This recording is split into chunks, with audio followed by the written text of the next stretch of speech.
গাড়িটা পুরো ধাক্কাই মেরে দিত, মরেই যেতাম।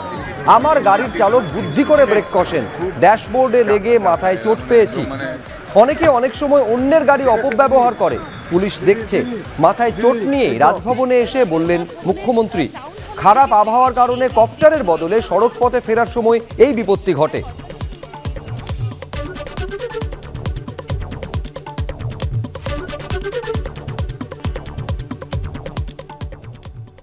আমারও মনে হচ্ছে একটু জ্বর আসছে এবং গা গুলোচ্ছে, কারণ একটা কঙ্কাশন তো হয়েছে এবং অনেকটা ফুলেও আছে।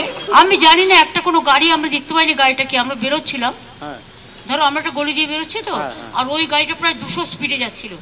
যেতে যেতে মানে আমাকে গাড়িটা প্রায় ড্যাশই করে দিত এবং গাড়ি মানে পুরো মরেই যেতাম ওখানে।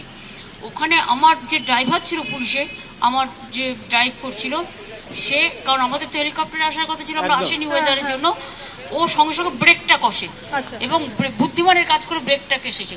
ব্রেকটা যখন কষেছে আমার পুরো ড্যাশবোর্ডটা এসে মাথায় লেগেছে, আর তখন একটা কনকাশন হয়েছে এবং কিছুটা রক্তও পড়েছে এবং কিছু ফুলেও আছে।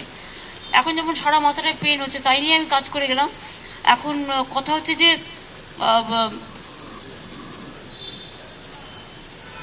গাড়িটা যদি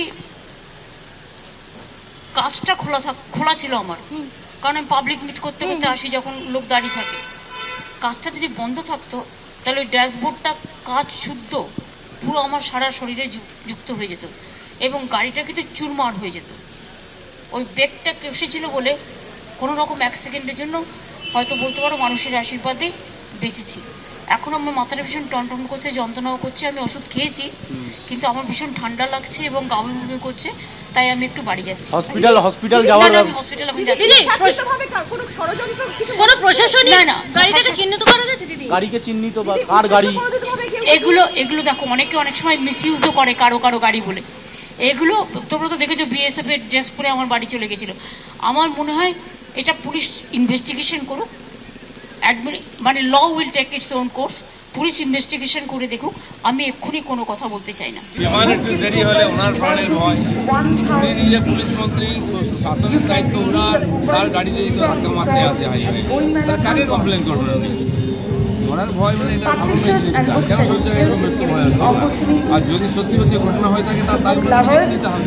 মুখ্যমন্ত্রীর কনভয় সুরক্ষিত না হয় পশ্চিমবঙ্গে, বাকি নেতা সাধারণ মানুষ বাকিদের সুরক্ষিত কী করে হয়?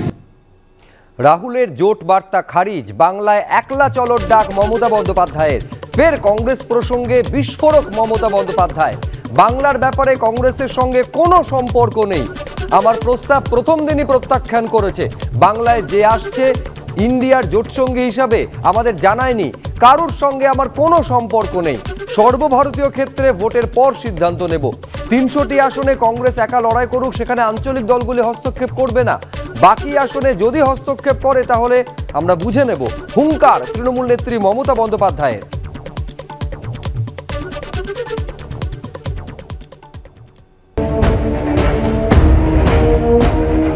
আমার কোনো কথা হয়নি, কারোর সাথে আমার কোনো কথা হয়নি এবং আমি প্রস্তাব দিয়েছিলাম, ওরা প্রথম দিনই প্রত্যাখ্যান করেছে।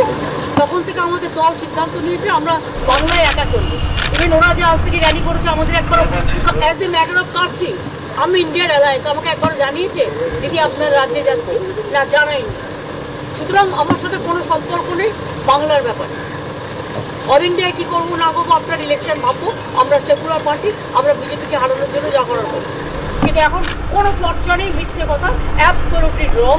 একটা কারো নিজের একার নয়, রিজিওনাল পার্টিগুলো আমরা আমরা তো করেছি 300 সিটে একা লড়াই করুক, রিজিওনাল পার্টি বা বাকি সিটে লড়াই করবে, সেখানে ইন্টারফেয়ার করবে না। সেখানে গেলে যদি ইন্টারফেয়ার করে তাহলে সেখানে আমরা বুঝবো অন্যরকম।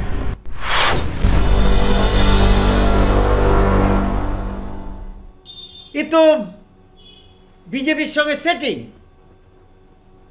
আগে থেকেই তো বাহানা করা আছে। বিজেপির সঙ্গে এগুলো সেটিং, এবং শুধু ভাইপো কেন, আরও যারা আছে তাদেরকে বাঁচানোর জন্য, তা না হলে উপায় নেই।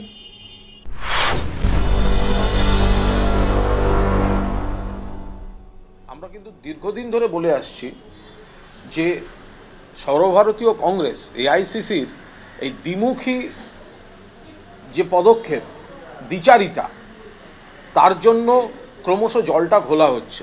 কারণ ইন্ডিয়া জোট তৈরি হয়েছে বিজেপিকে পরাজিত করার স্বার্থে, এবং মমতা বন্দ্যোপাধ্যায় তার গুরুত্বপূর্ণ নেত্রী এবং শরিক। কংগ্রেস নেতৃত্ব মমতা বন্দ্যোপাধ্যায়কে এবং তৃণমূল কংগ্রেসকে চাইবে মমতা বন্দ্যোপাধ্যায় সেই দায়িত্ব এবং দায়বদ্ধতা পালন করবেন, আর পশ্চিমবঙ্গে এসে কংগ্রেসের তাদের রাজ্য শাখা তারা বিজেপিকে অক্সিজেন দেবে, সিপিএমের সঙ্গে হাত মিলিয়ে তৃণমূল কংগ্রেস নেতা নেত্রীদের বিরুদ্ধে কুৎসা করবে, আক্রমণ করবে। এটা চলতে পারে না।